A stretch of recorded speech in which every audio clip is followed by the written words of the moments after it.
Bonsoir mes chers amis, j'espère que vous allez bien. Moi ça va, je rends grâce à Dieu. Aujourd'hui nous allons voir aussi un rituel spécial pour les terres fertiles. C'est un rituel pour la fertilité de la terre, l'abondance des récoltes. Donc ce rituel vraiment inspiré des pratiques traditionnelles d'Afrique de l'Ouest bien sûr. Par exemple chez les Bamileke, les Dogons ou les Yoruba. Ce sont des rituels, mais ce rituel est souvent réalisé avant les semis ou lors des premières pluies. Donc, si vous êtes attaché à vraiment des travaux champêtres, écoutez bien ce rituel pour pouvoir avoir une récolte abondante.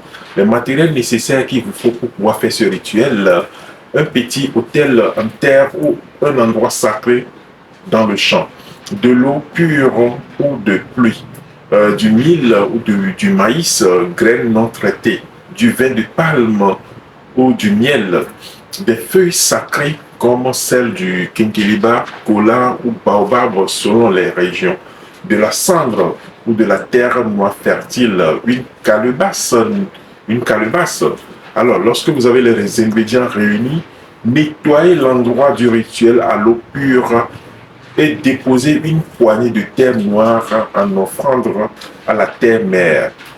Tenez une calebasse de vin de palme ou d'eau mélangée à du miel et prononcez des paroles pour appeler les ancêtres et les esprits de la pluie, de la fertilité et de la terre. Par exemple, assassin chez les Ya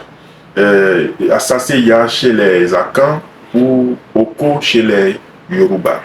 Exemple de paroles à adapter à la langue locale, c'est très important. Esprit de la terre des ancêtres, bénissez cette saison, que les graines germent, que la pluie soit douce et que la récolte soit abondante.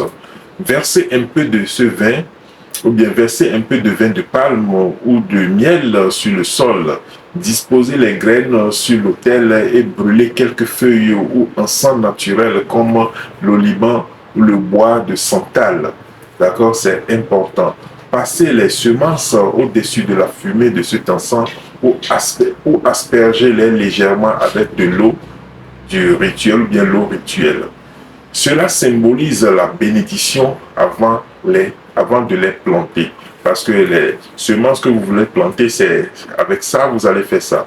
Prononcez un engagement de respect de la nature. Par exemple, ne pas gaspiller, ne pas détruire inutilement, etc., etc. Et en échange de ça, générosité. D'accord, c'est important. Remercier les forces de la nature. Enterrer une partie de l'offrande dans un coin du champ comme symbole de retour à la terre. Voilà, et puis le rituel est fini. Et vous pouvez maintenant planter vos semences et m'en direz comment les récoltes ont été abondantes à la fin.